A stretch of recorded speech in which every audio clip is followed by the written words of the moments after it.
ಹಾವೇರಿ ಜಿಲ್ಲೆಯ ಸವಣೂರು ತಾಲೂಕಿನ ಹುರುಳಿಕುಪ್ಪಿ ಗ್ರಾಮ ಪಂಚಾಯಿತಿಯಲ್ಲಿ ಹಾವೇರಿ ಬ್ಯಾಂಕ್ ಆಫ್ ಬರೋಡಾ ಹಾಗೂ ಗ್ರಾಮೀಣ ಸ್ವಯಂ ಉದ್ಯೋಗ ತರಬೇತಿ ಸಂಸ್ಥೆ ವತಿಯಿಂದ 14 ದಿನ ಆಭರಣ ತರಬೇತಿ ಕಾರ್ಯಕ್ರಮ ಜರುಗಿತು.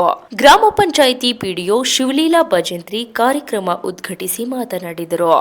ಈ ಕಾರ್ಯಕ್ರಮದಲ್ಲಿ ಗ್ರಾಮ ಪಂಚಾಯತ್ ಅಧ್ಯಕ್ಷೆ ನಿರ್ಮಲಾ ಕಲ್ಕೋಟಿ, ಗ್ರಾಮ ಪಂಚಾಯತ್ ಉಪಾಧ್ಯಕ್ಷ ಯಲ್ಲಪ್ಪ ಇಟಗಿ, ಶ್ರೀಮತಿ ವಿಜಯಲಕ್ಷ್ಮಿ ಪಲ್ಲದ್, ಮಮತಾಜ್ ಬಿ ಮುಲ್ಲಾ, ಶ್ರೀಮತಿ ಶಾಂತಾ ಎಂ, ಶ್ರೀಮತಿ ರಶ್ಮಿ ಭಟ್, ಗ್ರಾಮ ಪಂಚಾಯತ್ ಕಾರ್ಯದರ್ಶಿ ಬಿಎಸ್ ಬಾಣದ್, ಇಂಜಿನಿಯರ್ ಗದ್ಗೆವ್ವ ತೊಂಡೂರು, ರಾಜೇಶ್ವರಿ ಗೋನಾಳ್, ಫಕೀರೇಶ್ ಪೂಜಾರ್, ಫಕೀರೇಶ್ ಬೀಜೂರ್, ಲಲಿತಾ ಸಂಕಿನಮಠ, ನೇತ್ರಾವತಿ ಇಲಿಗಾರ್, ಮಂಜುಳಾ ಕಲ್ಯಾಣ್ ಹಾಗೂ ಮಹಿಳಾ ತರಬೇತಿದಾರರು, ವಿವಿಧ ಸಿಬ್ಬಂದಿಗಳು ಉಪಸ್ಥಿತರಿದ್ದರು. Bureau report Tauseef Haveri.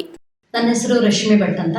ನಾನು ಉತ್ತರ ಕನ್ನಡ ಜಿಲ್ಲೆ ಶಿರ್ಸಿ ತಾಲೂಕಿನ ಒಂದು ಸಣ್ಣ ಗ್ರಾಮದಿಂದ ಬಂದಿರೋನು.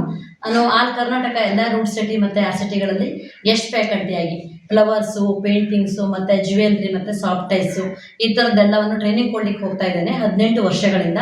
ಈಗ bank of Baroda RSETI ಹಾವೇರಿಯಿಂದ ನನಗೆ ಈ ಥರ ಒಂದು ಜ್ಯುವೆಲ್ರಿ ತರಬೇತಿ ಇದೆ. ನಮ್ಮಲ್ಲಿ ತುಂಬ ಜನ ಸೇರಿದ್ದಾರೆ, ಆಸಕ್ತಿಯಿಂದ ಕಲಿತಾ ಇದ್ದಾರೆ, ಕಲೀಲಿಕ್ಕೆ ಇಂಟ್ರೆಸ್ಟ್ ಪಡ್ತಾ ಇದ್ದಾರೆ. ಹಾಗಾಗಿ ಬಂದು ತರಬೇತಿ ಕೊಡಿ ಅಂತ ಕೇಳಿಕೊಂಡ್ರು. ಹಾಗಾಗಿ ಬಂದಿದ್ದೇನೆ.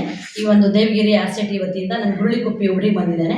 ಇಲ್ಲಿ ತುಂಬ ಚೆನ್ನಾಗಿ ಕಲಿತಾ ಇದ್ದಾರೆ, ತುಂಬ ಆಸಕ್ತಿಯಿಂದ ಕಲಿತಾ ಇದ್ದಾರೆ. ಮತ್ತು ಯಾರಿಗೂ ಕೂಡ ಈ ಥರ ಒಂದು ಜ್ಯುವೆಲ್ರಿಯನ್ನು ಮಾಡಿ ಯಾವುದೇ ರೀತಿಯ ಅನುಭವ ಇದ್ದವರಲ್ಲ. ಅವರಿಗೆ ತಾಳಿ ಸರ ಪೋಣಿಸೋದನ್ನು ಬಿಟ್ಟು ಬೇರೆ ಯಾವುದನ್ನು ಕೂಡ ಗೊತ್ತಿಲ್ಲ ಅವರಿಗೆ.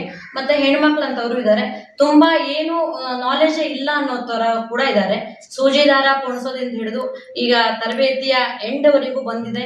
ಮತ್ತು ತುಂಬ ಚೆನ್ನಾಗಿ ಮಾಡಿ ಅದನ್ನು ಪರ್ಚೇಸ್ ಮಾಡೋ ಮಟ್ಟಕ್ಕೆ ಕೂಡ ಅವರು ತಲುಪಿದ್ದಾರೆ. ಮಾರ್ಕೆಟಿಂಗ್ ಕೂಡ ಅವರಿಗೊಂದು ಒಳ್ಳೆಯ ವ್ಯವಸ್ಥೆ ಆಗಲಿ ಅಂತ ನಾನು ಕೇಳ್ಕೊಳ್ತೇನೆ.